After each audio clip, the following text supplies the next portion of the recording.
What does it mean for Harvest to be centered about courage? Welcome to this new episode of the Harvest series in the spirit of Kaplankaya, where the Harvest Summit will take place this May. We explore ideas and conversations that inspire growth. Today, I'm speaking with Manon Elise, the CEO of Harvest, as we reflect on courage, the central theme of our upcoming Harvest. Hello, Manon.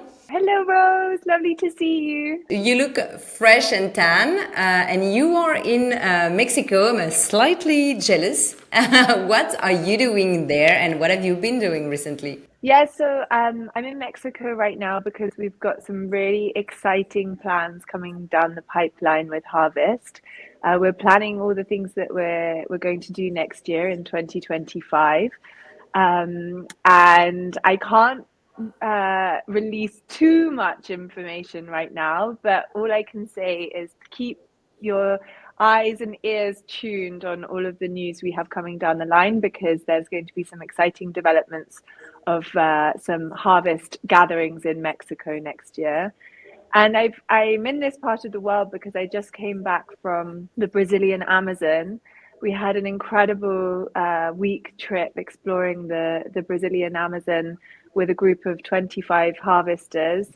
And it was so wild and beautiful. I've never been to the Amazon rainforest before, so I was really blown away by the beauty of the river and the forest and meeting local communities that are protecting this incredible natural resource. But it was also quite a sad trip because it was really a moment where we realized that it's not such a fairy tale. There are some really terrible fires that are happening in the Brazilian Amazon. And actually, we met with a few local NGOs and we learned from the local activists that of the fires that are taking place in Brazil, which are largely due to agricultural practices, illegal agricultural practices. These are creating 50% of the carbon emissions of Brazil, and most of these fires, 94% of them, are actually criminal and illegal. So it was, on the one hand, very beautiful to be there exploring and meeting these incredible activists and NGOs and local communities. But on the other hand, it was a real wake-up call for us about this resource that is really in danger and actually it's a global responsibility to protect this resource. Well, Manon beautifully said. You're talking about wake-up call as courage is going to be the theme for the next harvest happening in May. Can you tell me why was this theme chosen?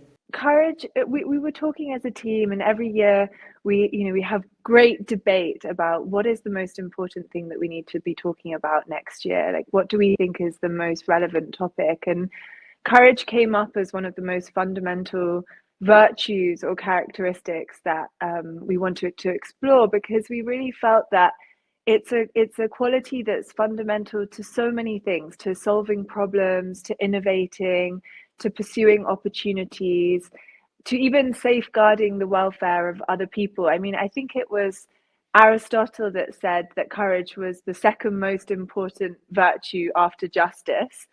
And actually, so many people have written about courage and its importance. Maya Angelou actually disagreed with Aristotle and said that she believed that courage is the most important virtue because it's actually the virtue that's required to exercise any other virtue. The starting point is courage.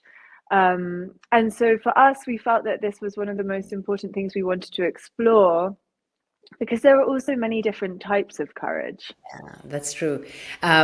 Yeah, it's such a rich, I think, history and meaning. And how do you personally define it? Yeah, so we've been looking into it, and one of the most beautiful things I've realized is that there are all these different types of courage. So commonly people have been talking about 6 different types of courage. So there's physical courage, the courage that's required to summit Everest or do some incredible physical feats. The Olympians and explorers and all sorts of different people have been doing around the world. But there's also social, moral, emotional, intellectual, and spiritual courage. That courage can be translated into almost every area of our life. And one of the things I think is really poignant for us right now is with everything that's going on in the world, it can feel like everything's in limbo a little bit. It seems that the truth is even up for grabs in this world. We don't know what's true and what's not true. And so while there's the courage that is required in everyday life, our personal lives, the things that we need to act courageously to change, social and moral courage is something that we believe is really needed right now. So it's something that we wanted to come together and talk about on a personal level. What does it mean to be courageous, but also on a collective level when we think about topics like AI, environmental protection of the Amazon, as I just mentioned.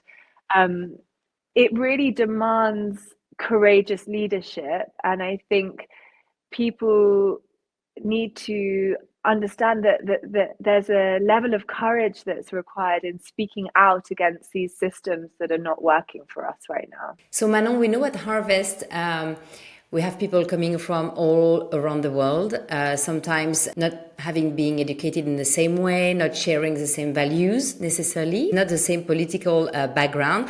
How are you going to navigate that? Well, one of the things we always say about Harvest is that it's not for like-minded people, it's for open-minded people. And actually, there's a huge amount of power in coming together with different perspectives, different viewpoints, having different backgrounds and experiences in our life. I think that that's one of the core powers of the collective, actually, is to come together to listen to different perspectives, because there's first and foremost always something to learn from someone who has a different point of view or has different experiences to you. But it's my belief as well that when we come together and debate these things, we can combat some of the terrible polarity that we've been witnessing around the world, and realize that there's actually a lot more that we share, and that we're really intrinsically connected in so many ways. And coming together in this way is the perfect way. We have, as you said, we've got 52 different nationalities that come to Harvest. So there's no one majority. There's no one nationality that is more than the others. And this creates really beautiful conversations. So Harvest is known, and I can enjoy it each time for the podcast, to have amazing speakers. Do you have good surprises for me, Manon? Yeah, we always have good surprises for you. We're working very hard right now. We're talking to some incredible people, and I'm not going to share very much because we've already announced a few amazing musicians and artists and poets. But we've got a lot more news coming up. And I think the one thing I can say is we've never failed you in the past. We have a guest list roster that is pretty star-studded, and our speakers are something that we're super proud of. So yeah, watch this space. In January, you're going to be hearing a lot more about who's joining us. So Harvest is not only about the talks and the speakers, it's also about workshops and embodiment. How are you going to plan to help attendees embody courage in Kaplankaya? Yeah, so I mean, there's a few steps in cultivating courage. As most people realize, it's not super easy to make these courageous acts or to do something brave. And so in order to get to a space where we can act courageously, I think there are a few things that we need to develop, and the first is a level of self-confidence. So you need to have a level of self-confidence to be able to start acting courageously and moving courageously through this world. But it's also connected to recognizing some sense of a higher purpose and overcoming fear. So I think one of the beautiful things is there's so many different ways that you can learn to do this physically, emotionally, and spiritually. So we're going to be guided by some amazing experts that will help us to realize that self-confidence, to realize this idea of what our higher purpose is, and to also overcome any fears that we have. Wow. Manon, so you're talking about courage. It seems like a very serious virtue, of course. Harvest is also and has always been a place for connection and joy and, in a way, some lightness included. How are you going to navigate with that also? Is joy still going to be present at Harvest? Joy is one of the most fundamental elements of harvest. So this is something that will always be present in everything that we do. And I think for those who haven't attended harvest, it's so important to realize that we place as much emphasis on connection and having a beautiful time. It's really a co-creation between the participants and the incredible speakers and practitioners and musicians that come. And so while we have amazing speakers that will join us and educate us with their more intellectual content, we're also going to be joined by incredible musicians, practitioners, poets, and what we see there is that the people that attend Harvest are as important as all of the talent that join us. And so these moments of music and dining and having fun together and releasing and dancing as important as everything else. Wow. What about the glamping this year? Is it still going to be on at Harvest? Yes, we have an amazing glamping village. So last year we set up a glamping village on the beach. I stayed there because I love to be in nature, and it was so beautiful. We woke up every single morning. We had our little glamping crew that did a morning ocean dip before breakfast. We had some movement workshops on the beach as well, and I mean, the location of Harvest in Kaplan-Kaya, we're facing the Aegean Sea. In front of us, we have the Greek islands of Patmos, and it's just idyllic. It's completely idyllic. So my preferred place to stay is in glamping, and I'll definitely be staying there again this year. And we've got a few more surprises of some little activations that will be happening in the glamping village as well. Wow, fabulous. I'd like to finish, Manon, with one question. If you could tell me what was the moment you had to show yourself professionally or personally or both the most courage in your life? Yeah, I mean, I've got a few. I think we've all got a few. But there was definitely a year in my life where I seemed to be more courageous. When I was 29, I made some very big changes in my life. And the first one was I originally trained as a lawyer. And so I made a bold step to quit the law, which was, it was at the time very brave because a lot of people thought I was crazy to give up this very stable, lucrative profession. But I knew that that was really not my calling. And then at the same time as well, I decided I was about to get married. And I decided in my personal life to make a very courageous decision to not get married and to change the course of my life. And again, that was a difficult decision. It is a moment of speaking your truth and having to face up to a really difficult conversation. And so, yeah, I think those are my two most courageous things I've ever done in my life. Well, thanks for sharing them and talking about courage. So, do you feel now like you're closer to find yourself, or you find yourself more since you took these two courageous actions? Look, I think that courage is a daily practice. So I don't think that you ever necessarily hit that level and that's it. You're done and dusted, and you've learned how to be courageous, because there's always a new challenge you're gonna be faced with, and so there's always the next thing that you have to be brave and face. And I think actually, one of the ideas about courage is that we sometimes only think that it's connected to extraordinary people in extraordinary situations. Like, we often think of these courageous stories of people who have saved other people's lives or climbed mountains or done incredible feats.